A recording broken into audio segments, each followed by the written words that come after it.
Good afternoon, everyone, or good morning if you're in the Pacific time zone like I am today. I want to welcome you to the Law School Admission Council Plus webinar series, and this is the first of 5 shows that we'll have for you. And I'm Kelly Testy, and I'm the president of the Law School Admission Council, and it's such an honor for me to greet you and welcome you today. I know many of you are participating in PLUS programs that are in our schools, or at least they were in our schools until COVID has disrupted so much for everyone. And many of you also participate in other ways that, again, because of COVID, we have to do online this year. So LSAC is really pleased to be able, amid this difficult pandemic, to still offer these PLUS programs and then the supplemental webinar series to help open up learning about what it means to come to law school and how to best prepare for that. And as we start that today, I want to tell all of you just how happy I am that you're pursuing this journey. You know, our world right now is one where everyone is literally having a hard time breathing, whether from the race inequality we see in our criminal justice system, from the COVID pandemic, from the widening wealth inequality in our world. And law is what builds a pathway to justice. And so for justice to be strong, law needs to be strong. For law to be strong, we need to have outstanding lawyers. And to have outstanding lawyers, we need to have outstanding legal education and all of you to make that up. So I want to encourage you to keep your passion for justice and to stay strong on your journey, and that I'm here and LSAC is here and we're all here to help you with that, because we really need your voice in law, and we want to help make that journey toward becoming a lawyer and contributing to justice in the world one that inspires you and one that you can take with ease. So I wanted to say today as we begin that we're starting this webinar series today with an introduction to the law school admission test, the LSAT. And I want to tell you as we start that really there is just a couple things about it that I think will help you to hear as you start to learn more in depth about what that involves. And the most important thing, I think, is to understand that it isn't just a test for test's sake. What it is it's the skills that you need to be successful in law school and to be successful in law. And so studying for the LSAT and practicing and preparing, that's educating you. That's building your skills and giving you the tools that you need to really make the difference that you want to make. So I'm really pleased that James Laurier is with us today. And shortly I'll turn it over to James because he is the Director of Assessment Services at LSAC. And another way to say that is he's really the LSAT guru, and he helps build it. He knows so much about it, and he's here to share with you all that he knows so that you can understand that and begin your journey successfully to law. I also want to let you know that I have another one of my colleagues here with me today, and his name is Evan Didier. And Evan is helping to produce these webinar series, and he'll be with us toward the end so that he can help answer any questions that you have. And Evan is a law graduate himself, and he has worked in law school admission for a long time before joining LSAC and helping us in so many different areas with our work. So you're in really good hands with James Laurier and Evan Didier today, and I know you're going to really enjoy this program. So I'll be with you through the other webinars that we bring forward too, and I look forward to seeing you there and talking more. And I want to just leave you with one thought, which is that I know that this idea of coming to law could seem like it's huge right now. And I want to let you know that as president of LSAC, you know, I've before this been a faculty member and a dean of a law school, and of course went to law school myself. I grew up in a really small town in Indiana where I didn't know any lawyers, and I'm a first college graduate in my family. And so I didn't know the steps that were out there either, but I want to make sure you know that that's okay. We're here to help. We're here to open that up because we have our hands reached out and we want to bring you into this profession so that you can make a difference for justice. So thanks for being with us today. And James, I'm going to turn it over to you, my friend and colleague. And thanks for all you do. And I know the PLUS students are in great hands now to hear from you. And thanks for being with us today. All right. Thank you so much, Kelly, for that introduction. And hello, everyone. I'm very happy to be here. Thank you for coming and joining us today. And I'm going to, as Kelly said, I'm going to, share some of my knowledge of the LSAT and give you some tips for preparing and how to think about the LSAT and so on. But first, I find that a lot of times it's nice for me to share a little bit about myself, just so you know who I am and and how I got here. So the first thing I'll mention is that who I am in a lot of ways is shaped by where my family is from. So I'm Cuban American. My parents and my whole extended family were from Cuba. They immigrated after the revolution in the late 50s. I was born in the United States, but Spanish was my first language when I was young. And probably at this point you're thinking, oh, Cuban American, probably Miami, right? Well, the funny thing is no, I was not born in Miami. I didn't grow up in Miami. I actually was born and raised in the state of Connecticut for reasons that are too complicated to go into now. But Spanish was my first language, but then I quickly learned English because there really weren't any other Spanish speakers around. In fact, I think my family, my extended family and I were probably the entire Cuban American population of the state of Connecticut. That may be an exaggeration, but it sure felt that way. So that's a little bit about myself. Then I studied philosophy and literature, which is related to the skills we're going to be talking about today, and ended up at the Law School Admission Council, where I've been actually for close to 25 years now. So I've been there a long time. I know the test very well, so I'm happy to be here today to talk about the test with you.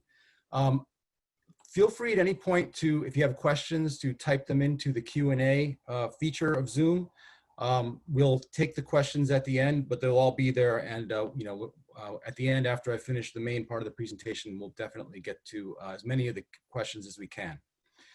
I want to first just really quickly touch on the title there, because actually it sort of encapsulates one of the themes I really want to talk about today. And that is, we're going to talk about preparing for the LSAT today, but preparing for the LSAT for reasons that Kelly just touched on is also in a really important way part of preparing for law school, because the LSAT assesses those skills, some of the really important skills that are required, that are important for success in law school. We'll get to a little bit more detail about that in a minute. But preparing for the LSAT is, as Kelly said, is not just preparing for a test for its own sake, but it's also helping you to develop those skills that are going to be really important for your success in law school. And then, as you see, the rest of the title is an insider's look at the LSAT, and I'm definitely an insider. I've been there, as I said, near 25 years. So let's get to it. All right. So what is the LSAT? Let's start there. Some of you may or may not be that familiar with it. But the LSAT, basically, as I've already said, is a skills test. The focus of the LSAT and the focus of our work in developing the LSAT is on the fairness and the validity of the test, all of which is geared toward helping students in their readiness for law school. So the LSAT was designed from the ground up for law schools. The LSAT first debuted back in the 1940s. And back then, before the LSAT started in the late 40s, law school was sort of more about, getting into law school was sort of more about who you know more than what you know, or who you knew more than what you knew. Definitely had to do with connections or going to the right schools. And a group of law schools got together, and what they wanted was a fair and objective test that got at the skills that people had that were important for success in law school. The goal was to identify people who, whatever their family, maybe they didn't have the right connections according to the values of the time, or maybe they didn't go to the right schools according to the way people thought back then, but they had the skills that would enable them to succeed in law school. And the design of the test has changed over the years. The current design, which we'll talk about in a little bit, has been in place for almost 30 years at this point. And the current design is really focused on critical thinking skills. And that's a really important point that I hope that you'll take away from this webinar, and that you'll remember and focus on as you're preparing for both for the test and for law school. The test, the LSAT, is a test of critical thinking skills. And I think most people these days recognize how important critical thinking skills. They're certainly important for success in law school. They're also important for success in lots of other fields, as a matter of fact, all kinds of professional or academic fields, but certainly they are very important for success in law school. And we divide critical thinking skills as we approach them on our test into two big categories. There's reasoning skills, and then there's high-level critical reading skills. And we'll talk more about those in a moment. So another important thing to know about the test is that the results are every year tested for validity. So every year at the end of the academic year, when we get first year grades from law schools, first year averages from all their students, and we link those to the LSAT scores that those students had and basically run correlations. And we find that the LSAT is highly correlated with first year average. It's a pretty good predictor of your success in the first year of law school. It's not the only thing that matters, but it is the single best predictor of first year success or first year grades in law school. An even better predictor actually is the LSAT combined with your undergraduate average. But the take-home message is that it's a test of skills, and these skills are really important for success in law school. Other things to know about the LSAT and our focus on fairness and validity and the relationship to readiness for law school. The LSAT is designed to be fully accessible for all candidates who want to apply to law school. We perform to the highest standards of accessibility, and we provide accommodations for anyone who needs them. Another good thing to know is that all of our test questions are reviewed by a diverse team of test developers like myself, but also external reviewers. Every question, before it first appears in front of a test taker, every question is sent to external reviewers who look at them for content. In other words, are they clear? Do they work? Is the right answer really the best answer? And also we have reviewers who represent various groups of our population who review them for fairness to those groups. So for example, African American or Asian American or Hispanic, Latino reviewers who look at them for fairness. So the result of all that process, all that review, all that work, one thing to know is that there are no tricks or secrets to answering LSAT test questions. A lot of times you'll hear that people will say, oh, there's always a trick, or maybe they'll describe it as a trap. But that's not what we're out to do when we write the test questions and when we review them and when we put them on a test. What we're really trying to do, and all the reviews, including our external reviewers, are helping us to do this. What we're really trying to do is to assess the skills that you need for law school, the critical thinking skills, and to assess them as fairly as humanly possible. We want a fair and objective test of skills that you need for success in law school. And the final point I'll make about skills, and this relates to the point that Kelly made and that I made earlier about the relationship between preparing for the LSAT and preparing for law school.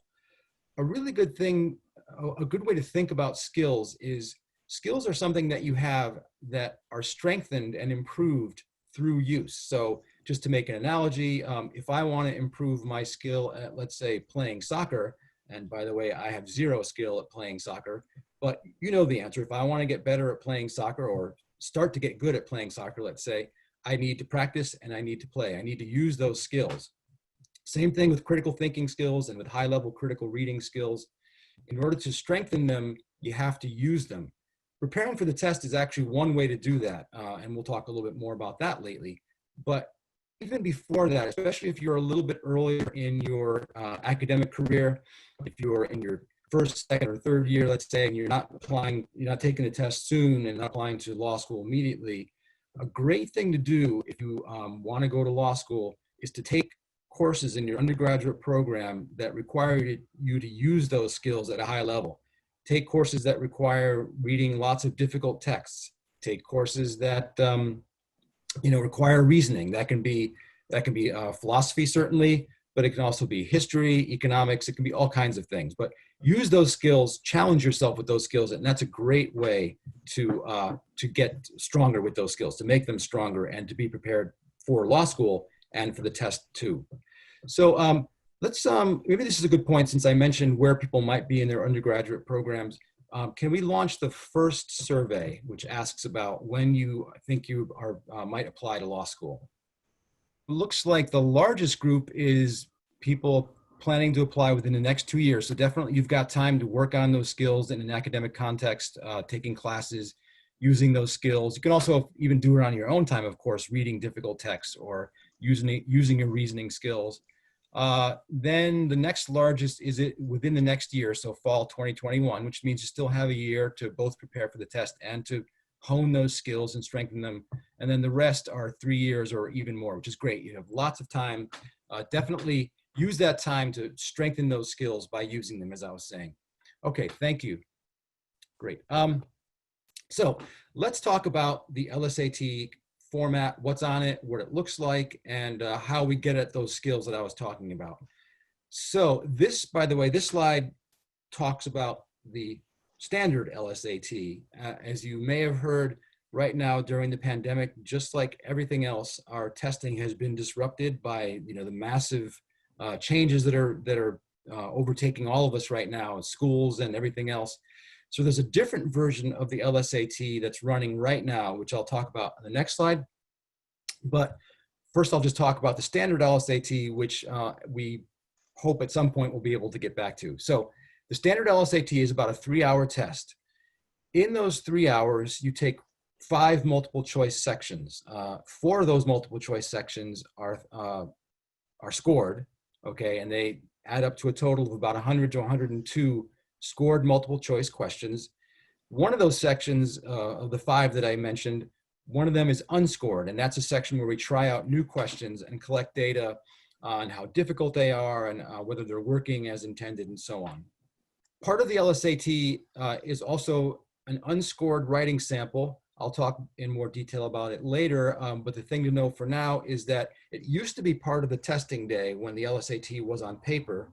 You would take the 5 sections plus the writing sample on paper on test day. But now that the LSAT has gone digital, even before the pandemic, we launched a digital version of the test that was run on tablets. Since then, the writing sample has been separate.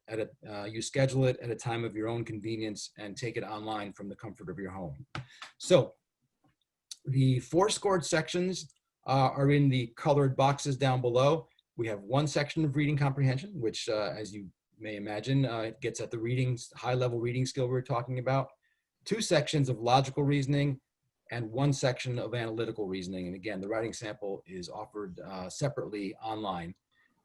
The unscored section will be one of those 3 types that I mentioned before. So on the regular LSAT, you would have gotten either 2 reading comprehension or 3 logical reasoning or 2 analytical reasoning.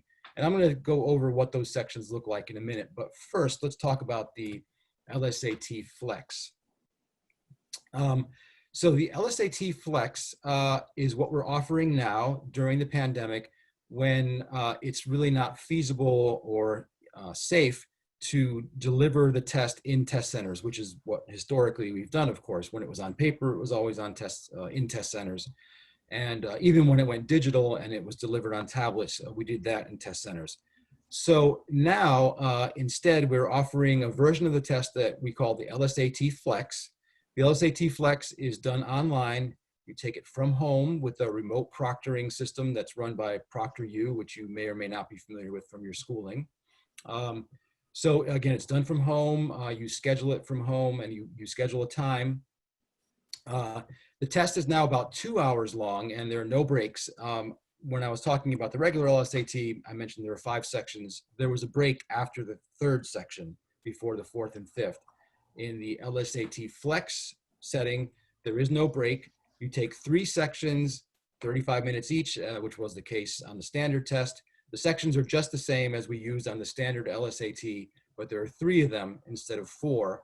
And hence the 2 hours, and that includes check-in time and things like that. And the difference the way that we get down to 3 sections instead of 4 scored sections is that we now have only 1 section of logical reasoning. So it's 1 each, 1 reading comprehension, 1 logical reasoning, 1 analytical reasoning. The writing sample is still the same as before. It's separate, it's online, it's at a time of your own choosing. And by the way, there is also no unscored section in the LSAT Flex setting. So that's the difference. It's shorter, it's 3 sections scored instead of 4, because that's what could be managed through the online and remote proctored setting. All right, so when you go to take the LSAT Flex, you can follow links that you'll find on our website, which is lsac.org, in case you don't know. You register for the LSAT Flex just like you would have registered for the standard LSAT. And then, excuse me, you'll get a link to register for a specific time. Typically, there's a 2 or 3 day window that's available, and you pick a time like you see here. You'll have various options, and you do that through ProctorU, which is the company that offers that handles the remote proctoring. So you register through them. One important thing to know is that the LSAT Flex, you do need you need a computer or a device that can handle obviously the test and the internet connection and the remote proctoring. You also need to be in a quiet space without traffic coming through other family members or roommates. If any of that is going to be difficult for anyone in the audience today, please call LSAC or go to our website. We can help you with that. We can provide equipment. We can even provide quiet space if that's going to be something that's not very feasible in your circumstances. So we're definitely here to help with the LSAT Flex for as long as we're delivering the LSAT Flex. Now I'm going to go into a little bit about what the sections of the test look like. Let's go ahead and launch the second survey. Let's ask how many people have already taken an LSAT. As I mentioned before, the LSAT is a test of high-level reading skills as well as reasoning skills. Okay, so it looks like the large majority have not yet taken an LSAT, which is great. So this really should, I hope, be very helpful to you. And even for those of you who have taken it before, about 9%, I think the information will hopefully be useful to you for the next time. If you do plan to take it again, hopefully it'll be useful to you for the next time you take it. Reading comprehension questions are designed to get at the high-level reading skills of a type that you'll use in law school. So how does that work? Well, first, you're going to read a reading selection. It's either going to be one complex passage, and our passages are complex. They're fairly dense. They typically involve argumentation, and they're written at a fairly high level. So it's not light reading. So you read one passage or 2 related passages, and that's called comparative reading. So that reading selection, whether it's the 1 or the 2 passages, it's going to be between 450 and 500 words long. So the 1 passage is about 475 or so, 460. If it's 2 passages together, they add up to about 475 to 500. Some of them are a bit shorter. The single passages can go down to about 450. Then based on that reading, you answer 5 to 8 questions. And there are 4 of these sets consisting of a reading selection and 5 to 8 questions. And one of the 4 is going to be that comparative reading variant that I just mentioned, where there are 2 related passages instead of 1 passage. So that's 1 out of every 4. Every reading comprehension section has one of those comparative reading on it. The passages, by the way, the reading selections are developed from published sources. We don't write them from scratch. We adapt material that's out there published in professional publications, and they cover a wide variety of topics, but the 4 passages always fall into these 4 categories. You're going to get 1 on the humanities, 1 on natural science, 1 on social science, and 1 that's law related. And we say law related because, of course, you haven't been to law school yet. So it's law related in the sense that it's not the specialized kind of legal reading that you'll do in law school, but it's a topic related to the law that's written for a general readership. And I'll give you one important tip about reading comprehension. As you read, always be thinking about the main point when you're reading the passage. I say that for a couple of reasons. One, our passages always have a main point, and understanding what the main point is going to be very important for understanding the passage as a whole, because everything in the passage is going to relate to that main point. Either it's going to support the main point, or sometimes authors will consider, say, a competing or contrasting point of view in order maybe to criticize it, or maybe to acknowledge that the critics have a point, but to emphasize their own point of view, the author's own point of view on top of that. Always pay attention to the main point then. It's really critical for reading this kind of text and for understanding how the passages work, and it'll really help you answer the questions. In addition, if you've already seen the LSAT, you've probably noticed that almost the large majority of reading comprehension sets start off with a main point question. What is the main point of the passage, or a related variant of that? So it's very useful both for answering that particular question, but for understanding the passage as a whole and answering the other questions, to pay attention to the main point. All right, so let's move on then to the next section we'll talk about, logical reasoning. So what logical reasoning is about is assessing your ability to understand arguments, to evaluate arguments, to analyze arguments, or to draw inferences from short arguments.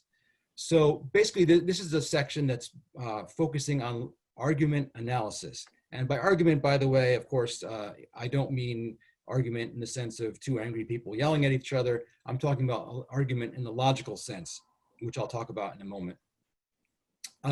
So what do? So we present a short argumentative passage. Short is usually 20 to 100 words, and you answer one question about each of those passages. There are about 25 of those per logical reasoning section, 25, sometimes 26.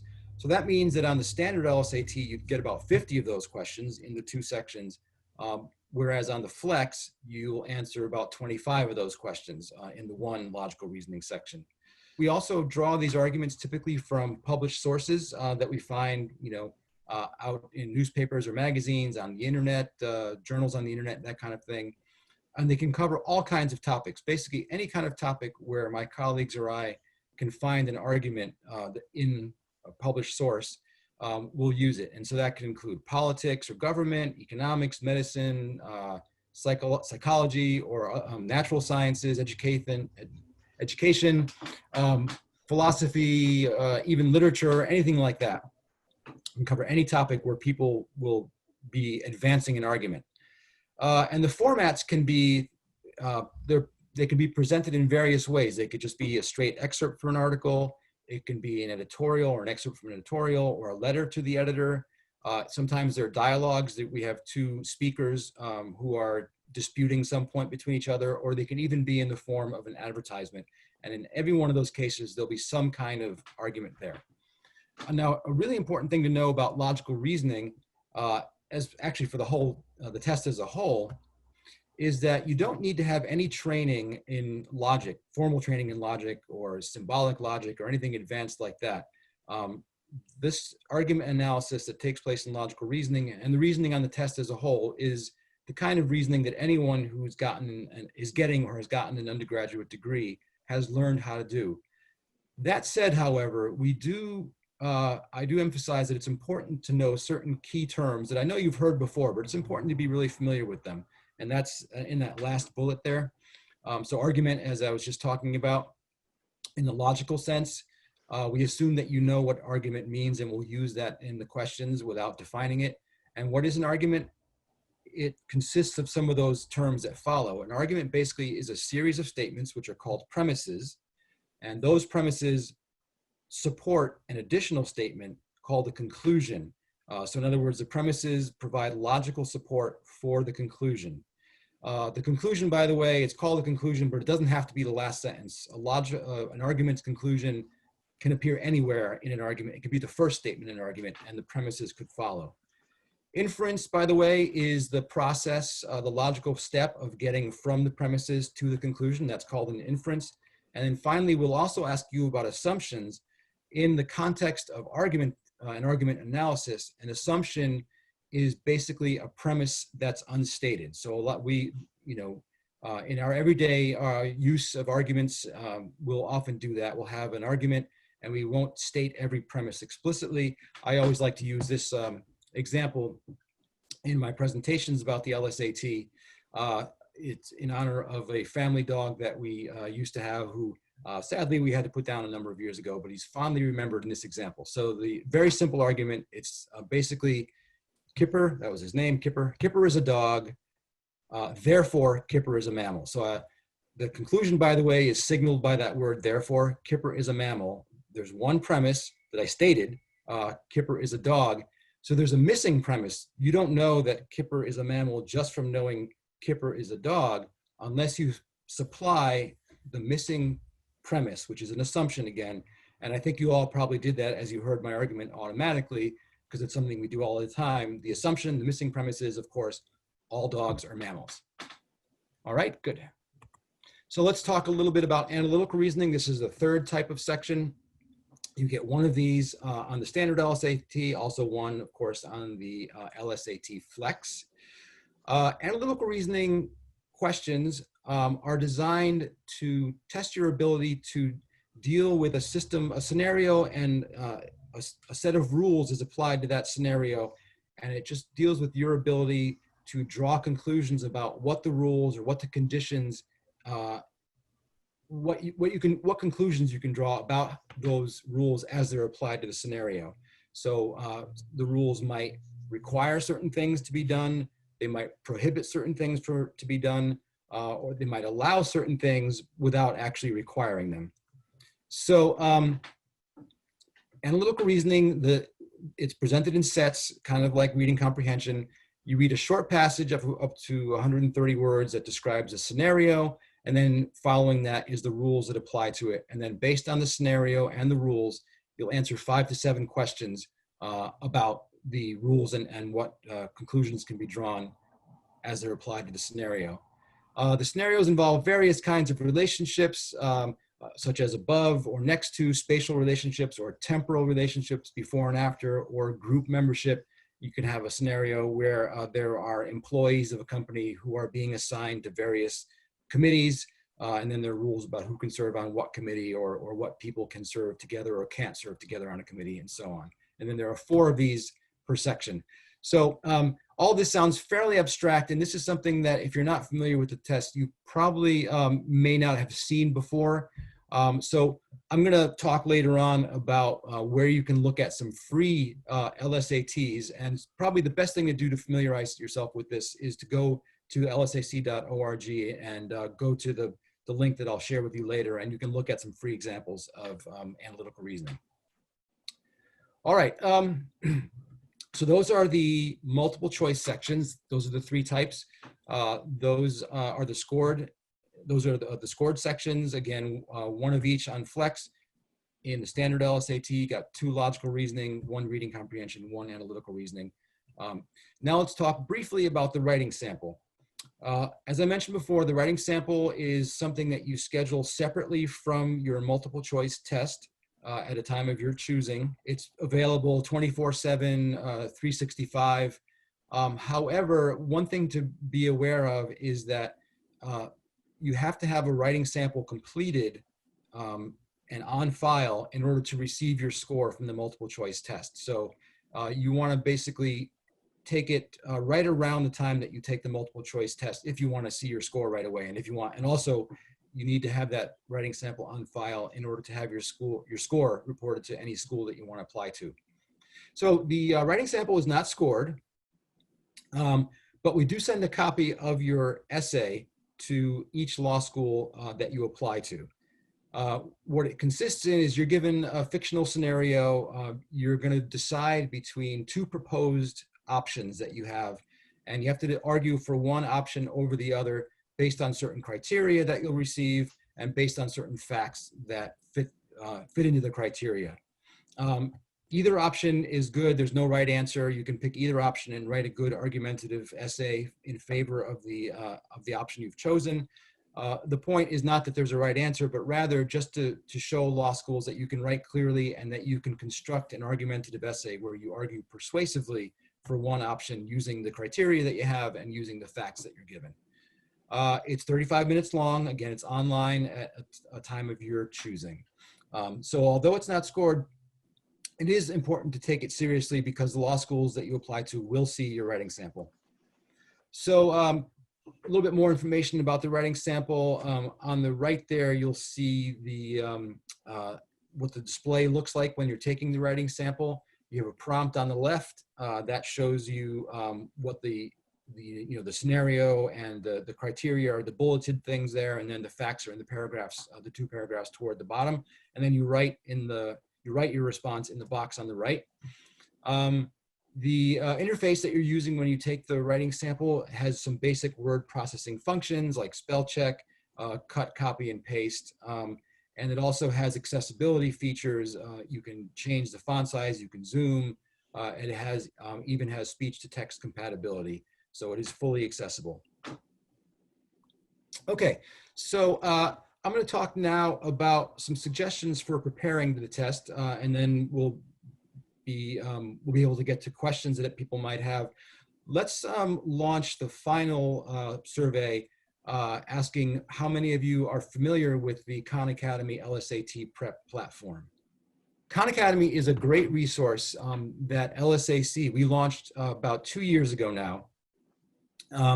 It is official LSAT test preparation. In other words, it's official in the sense that we worked with them, we collaborated with them in developing this test preparation platform.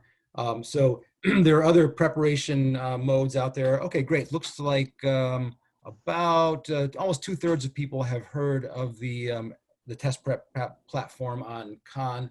About 25% haven't. That's good. So I definitely recommend that you go to it. It is official LSAT prep. Other prep programs out there, which are they're paid prep, are not official in the sense that we didn't work with them or collaborate with them in developing, how they prepare people for the test. But the Khan Academy preparation platform is official. We collaborated with them, and it's 100% free. We wanted to make sure, basically, that there was high quality prep out there, top quality prep available for people who want to prepare for the test, but who maybe can't afford or just don't want to pay for preparation course. So this is available 100% free. If you go to khanacademy.org/LSAT, as you see there, or if you just Google Khan Academy LSAT, that'll take you right to this page. And you click on that Get Started button. Basically, the way it works is you take a diagnostic. It'll assess sort of where your skills are as you're beginning. Then you answer some questions about, like, for example, when you think you want to take the LSAT. They'll ask you what your target score is, which you might have in mind if you know maybe some of the schools that you want to apply to. And then based on those pieces of information and your diagnostic, this website will design a personalized preparation schedule for you and suggest how many times a week you might want to practice, for how long. It'll suggest a certain number of practice tests for you. So it's really a great platform. It's a learning platform. And if you remember at the beginning, I was talking about that preparing for the LSAT actually is a good way, among others, of strengthening those skills that you need in law school. And this is a great way to do it too, 100% free. If you practice on Khan Academy, you will strengthen your reasoning skills and your reading skill. So some other preparation options. We offer books that you can use. You can buy these books. A lot of them are called prep tests, and you'll see the bottom 2 rows there. It says prep test 84, 83, and so on down. Basically, a prep test is an individual prep test numbered 84, 83, and so on is one previously used LSAT that was administered to test takers and scored. And then we publish it, we disclose it, and you can buy them for $8 to $10 a piece. The more recent ones, I think, are $10. And those are great for practicing on. You can take individual tests. They are, of course, on paper. The 2 books on the upper left there, called the LSAT Super Prep and Super Prep 2, those are also great books. Each one of those has 3 complete tests in it that were previously used. And in addition, for those 3 complete tests, we, the test development department of LSAC, explained all the questions, why the right answers are right and why the wrong answers are wrong. So they're a great resource for preparing and practicing. So the books are available if you like working on paper, even though the test is now digital, even though, and currently in the LSAT Flex format, it's offered online. The skills are transferable. So you can work on these skills and also familiarize yourself with the test by working on paper. That said, however, if you do prepare on paper, or even if you don't, another thing you're going to want to do is go to lsac.org, our website, and follow a link for this platform called LSAC's Law Hub. Law Hub is a platform that offers those same previously used tests that are available in book form. They're available in digital form using the exact same interface that you're going to use when you take the test, whether you take it on LSAT Flex or whether you take it in a test center. If we go back to test center, giving the test in test centers at some point in the future. There are 2 full tests available for free through Law Hub. All you have to do is sign up for an LSAC account if you don't already have one, and you can look at 2 full LSATs for free. And this is one way to look at those analytical reasoning sets that I was mentioning before, if you're not already familiar with them. Or another option for $99 is you can get the official LSAT Prep Plus. It's a $99 annual subscription fee. And with that $99, you get access to a library of over 60, actually now I think it's over 70 full previously used LSATs that you can practice on, again, using that interface that we use for the actual test itself. So that's a way to familiarize yourself also with the interface. If you have gotten or will be getting a fee waiver in the future, this Prep Plus option will be available to you for free. So that's a great thing to know. So when you use Law Hub, here's a very nice feature.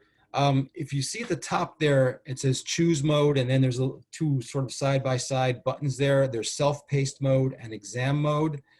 Exam mode is, as it suggests, you take the sections as if you're taking it on test day. You get 35 minutes per section, and then time runs out and the section shuts down. But in self-paced mode, it's a great way to practice, especially if you're just familiarizing yourself with the test and you're just working on building up those skills. Self-paced mode lets you set however much time you want, up to a pretty large number, actually. I think it's 480 minutes, so that's 8 hours. You can give yourself up to 8 hours per section in self-paced mode, and then really take your time to work on the questions, think about them carefully, familiarize yourself, and develop those skills at your own pace before ultimately you do want to practice at the test day pace eventually. But this is a great way to start your preparation and your practice. A couple more pieces of information about the features of the digital LSAT. Again, this is whether it's in a test center or the Flex. It's a great interface. It's very easy to use. You can tap a letter to choose your option. There's a rule out option. You can tap a letter with a slash through it and eliminate responses. They're grayed out then. You can mark questions for review. There are navigation buttons, and there's also a clock showing that is a toggle. So in other words, you can make it not display if you prefer not to see the time, or you can display it the whole time. When there are 5 minutes left, it'll tell you that there are 5 minutes left, and then the clock just displays and can't be hidden anymore, so that you'll know exactly how much time you have left. And this is just what the interface looks like. You can see some of those features I was talking about. If you tap on one of those letter bubbles, you select that answer. To the right is the strikeout option. You can also highlight. You can see 3 sort of highlight icons up top. You can highlight text in 3 different colors. You can underline, you can adjust the font size and the brightness. So there are all kinds of accessibility options. And then at the bottom is your navigation. You can use the arrows to move back and forth, or you can click on any of those numbers directly and jump to any question that you want to go to. And that is it. I think we have a few minutes left, about 10 minutes, 12 minutes. So I think Evan will join me now. Hey, Evan. Hi. And we'll see if we can get to some of these questions that we might have. So thank you, James, for that really informative presentation. As a reminder to everyone, if you've got a question that we haven't answered yet, just go to your Q&A box and type it in there. We've actually got a couple that came in already. So we've got 2 related to the LSAT writing, James. And so the first question on that is, for the LSAT writing sample, do you have a choice to take it on site on the day of your test? So that's a good question. And the answer actually is that you don't have that choice. Now, it's a little more complicated because, of course, in the current pandemic situation where we're giving the LSAT flex, you won't be at a test center anyway. So you can, if you want to, schedule your LSAT flex and then schedule your writing sample for the same day. It might be, I'm not sure if you can schedule it right immediately back to back, but you can definitely take them on the same day, or even if and when we get back to test center testing, you can schedule your writing sample for that same day, but it won't be at the test center. You'll have to go home and take it from your home, or to a library or something and take it from your home, from your computer there. And I believe starting with the August LSAT Flex, you'll be able to take the LSAT writing starting up to 8 days before your scheduled test date too. Is that right? That is correct. Thank you for bringing that up. Yeah, I didn't mention that before, but yes, up to 8 days before your LSAT Flex. And that's important because, as I mentioned earlier, you need to have your writing sample completed in order to receive your score, and also in order to have your score reported to any schools that you want to apply to. Great. And then the second question we have on the LSAT writing is, would we have to do another writing sample every time we retake the LSAT, or can we just take the writing section once?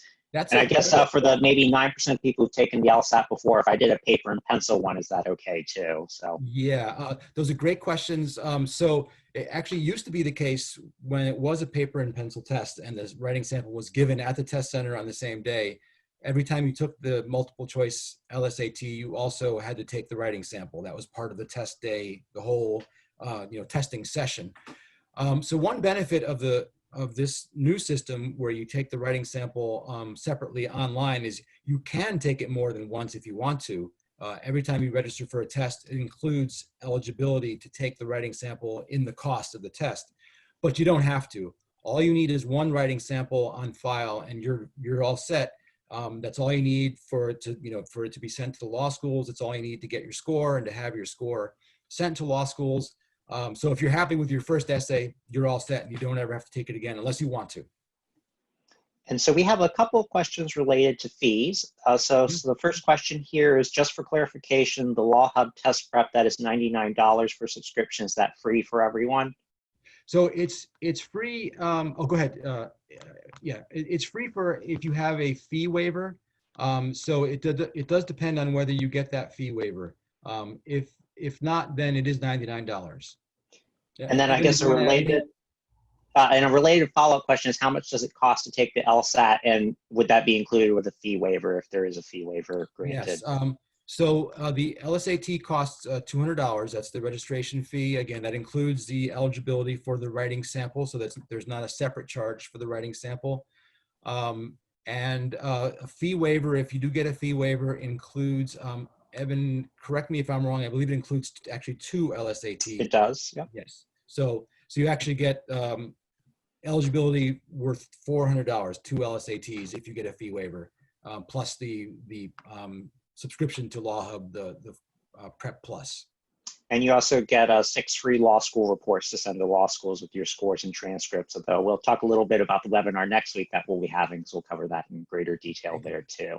So then the next question actually involves timing with taking the LSAT. So would you recommend to rising sophomores who are beginning to prep for the LSAT, are there any instances or reasons why you wouldn't recommend prepping that early if you're a rising sophomore?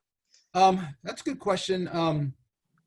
I don't think there's any reason not to start preparing that early.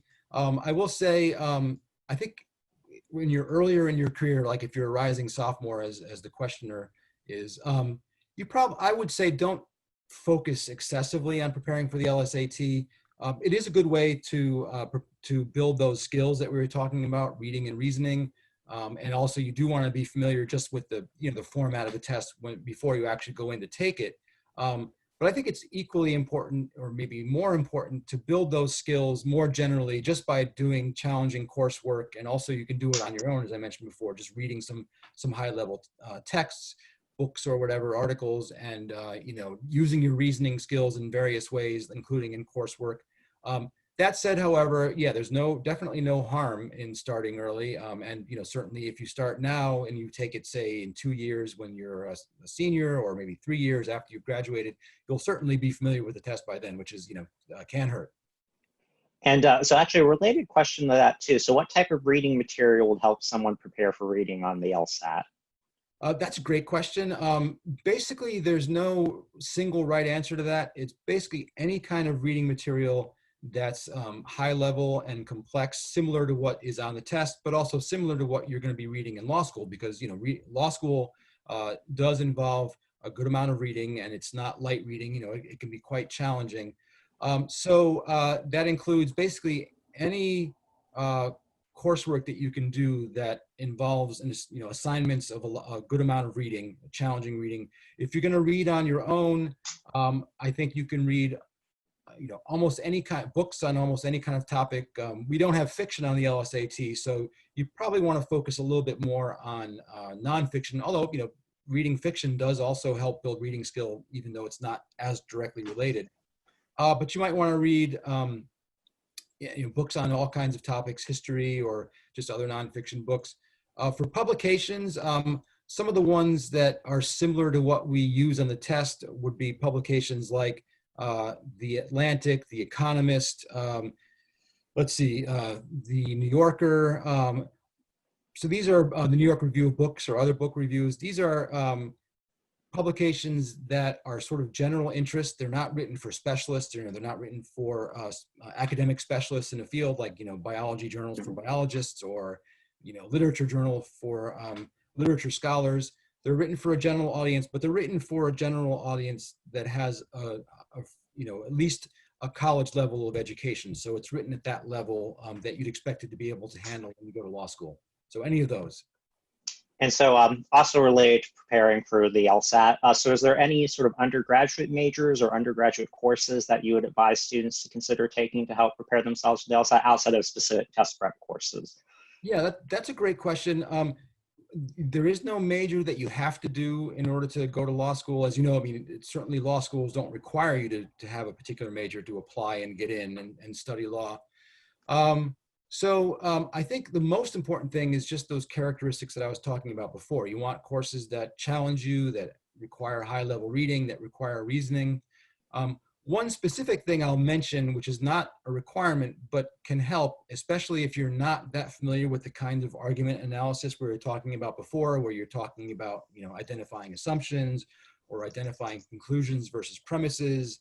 You'll also be asked rather on the test to identify flaws, and those are all kinds of analyses that you'll do in law school too. Most undergraduate institutions will have a course that's called something like critical thinking, or introduction to critical thinking, or introduction to logic, basic logic. Any of those would be great for those particular parts of the test that are also directly applicable to law school. So that's one more specific recommendation, but otherwise, just generally challenging courses are the ones that are going to be useful in helping you to strengthen those skills. Excellent. And then I guess the next two questions related to logical reasoning and logic games. So are the logical games going to still be on the LSAT? And then are both sections of logical reasoning scored? I think that's referring back to the digital LSAT. Right. So the logic games is what analytical reasoning, I was talking about analytical reasoning before. It's popularly known as logic games. So the analytical reasoning or logic games will continue to be on the test for several more years. Eventually, it's going to be replaced with something that will get at the same skills, but maybe in a different way. But for the time being, if you're planning to take the test and apply to law school in the next 2-3 years, it'll still be part of the test. And then the logical reasoning, if you take the standard LSAT, which is 4 scored sections plus the unscored section, yes, both logical reasoning sections are scored. If you get an unscored section that's logical reasoning, which is one of the ones that you can get, that means you'll have 3 logical reasoning sections, and one of them will be unscored. Excellent. And so I guess going back to sort of our theme of preparation, but I think this is a question a lot of people often have. So what are your thoughts on LSAT prep courses versus self-studying? Do you have to take a course to do well on the LSAT? What is sort of the best way to prepare for that? That's a great question. I think the short answer is you do not have to take a course to do well, although there is, again, a free course available through Khan Academy, which we collaborated on and sponsored. So that's a great option if you're concerned about cost, but you can definitely prepare on your own. And as a matter of fact, over the years, we have a survey question that used to be on the back of the answer sheet when it was a paper test, and we still ask it online now, which was basically it asked, did you prepare for the LSAT, and if so, how? And some of the options, there were about 9 options, but some of the big ones that a lot of people chose were self-preparation using LSAC books, self-preparation using books published by other people, or taking a commercial prep course, i.e. one that you pay for. And now we've added, of course, Khan Academy. And people who answered yes to those, all those options, or to one or more of those options, all do about equally well on the test. In other words, people who answered yes to I self-prepared, but answered no to I paid for a commercial course, do on average as well as people who said they did take a commercial course. So it's definitely not something that you have to do. But it can be helpful to take the course, certainly on Khan Academy, especially if you want a little bit of guidance from another source. And so we're coming up on time. So one last question. And so can you talk a little bit more about the timeline of when you should take the LSAT as an undergraduate student, particularly if you want to allow yourself some time to retake it? And then would that timeline change at all too if you're planning to take a gap year or take some time off between undergraduate and your law school studies? So that's a good question. And Evan, I think actually you might be able to speak to this one a little bit too. I do think that you want to wait until, within a year or within that year when you're going to apply to law school, or maybe the year just before that. In other words, especially if you're still an undergraduate, the more courses you have under your belt before you take the test, especially if you take the ones that I've been talking about, those kinds of courses that challenge those skills, your skills will get stronger, and that can only benefit you. But on the other hand, you don't want to leave it to the last minute, especially as the questioner was suggesting, if you think you might want to take it more than once. So I don't have much more in the way of specifics. Evan, do you have any thoughts on that? I think that's a pretty good approach. I think it also depends a little bit on the individual too. So some people, you're sort of in study mode as an undergraduate student, and if you can sort of just buckle down and get your studying in for that, get your LSAT done, depending on what your job situation is, you might have more time to do it while you're an undergrad versus trying to juggle a full-time job on top of studying. But on the flip side, LSAT scores are valid for 5 years, so you can hold them for a while. But if law school is sort of a much longer term plan, say 10 years down the road, then there's not as much point maybe in taking the LSAT now versus a little closer to when you plan to enroll. So a little bit on the individual. I'd say certainly try to give yourself at least a couple months before any of your law school application deadlines to make sure you get an LSAT in there. And if you think you might want to retake it, then add another couple months on there so you've got some time to re-prepare yourself again. We have made tremendous strides at LSAC, so even with the pandemic, we've been able to offer the LSAT essentially about once a month, and probably going forward will be somewhere in the range of 8 to 10 tests per month too. But even with that, you don't necessarily want to take a test one month, take it right again the next month, because that's not going to necessarily, I think, leave yourself a lot of time to prepare for a retake. All right, yeah, that's a good way to think of it. Thank you. And so there's a couple extra questions left, and we're running up on time. So I will post a couple answers to that in there. For everyone who's attending the webinar, you can also feel free to email ambassadors@lsac.org, and I'll pop that email address in the comments so people can follow up as well. I would really like to thank you again, James, for joining us today.